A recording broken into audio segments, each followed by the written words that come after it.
Jésus est le chemin du ciel. Les érudits religieux et les pharisiens étaient jaloux de Jésus parce qu'il avait des modes de prédication et des pratiques différentes, et ils le traquaient pour trouver une occasion de le harceler, de le persécuter et de le tuer. Ces personnes hypocrites ont défié l'autorité de Jésus et l'ont interrogé sur des sujets controversés, comme le paiement des impôts.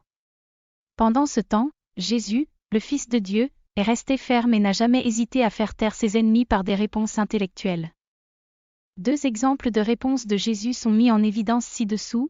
1. Or, un de ces jours, comme il enseignait le peuple dans le temple et qu'il prêchait l'Évangile, les grands prêtres et les scribes, avec les anciens, s'adressèrent à lui et lui dirent : « Dis-nous, par quelle autorité fais-tu ces choses ? Ou qui est celui qui vous a donné cette autorité ? » Mais il leur répondit : « Je vous demanderai aussi une chose, et vous me répondrez, le baptême de Jean, était-il du ciel ou des hommes ? » Et ils raisonnèrent entre eux. En disant, si nous disons, du ciel, il dira, pourquoi donc ne l'avez-vous pas cru ? Mais si nous disons, des hommes, tout le monde nous lapidera, car ils sont persuadés que Jean était un prophète. Ils ont donc répondu qu'ils ne savaient pas d'où elle provenait. Et Jésus leur dit, je ne vous dirai pas non plus par quelle autorité je fais ces choses. Luc 20,1-8.2.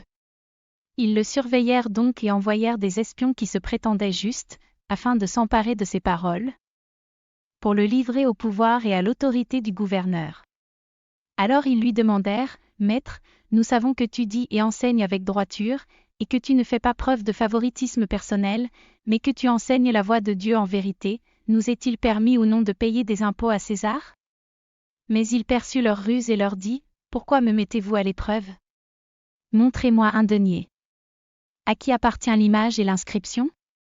Ils ont répondu et ont dit, de César. Et il leur dit, rendez donc à César ce qui est à César, et à Dieu ce qui est à Dieu. Mais ils n'ont pas pu le saisir dans ses paroles en présence du peuple. Et ils s'émerveillèrent de sa réponse et gardèrent le silence. Luc 20:26, leçon, toute personne qui tente de défier l'autorité de Jésus-Christ est une simple plaisanterie. Personne ne peut contester son autorité. Les personnes qui se prétendent intellectuelles et celles qui croient en d'autres moyens de salut devraient y réfléchir à deux fois et réaliser qu'il n'existe aucune divinité ou personne qui soit jamais morte et ressuscitée, sauf Jésus-Christ.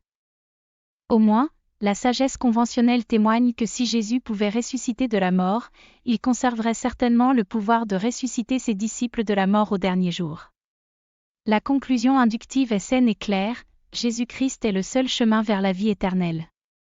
Par conséquent, tous les gens devraient humblement venir à Jésus-Christ et l'accepter comme leur Seigneur et Sauveur personnel. Quiconque rejette Jésus-Christ ne ressuscitera pas pour partager une part du royaume de Dieu. Prière de salut. Affirmation. Oui, je crois que Jésus-Christ est le seul chemin vers le ciel.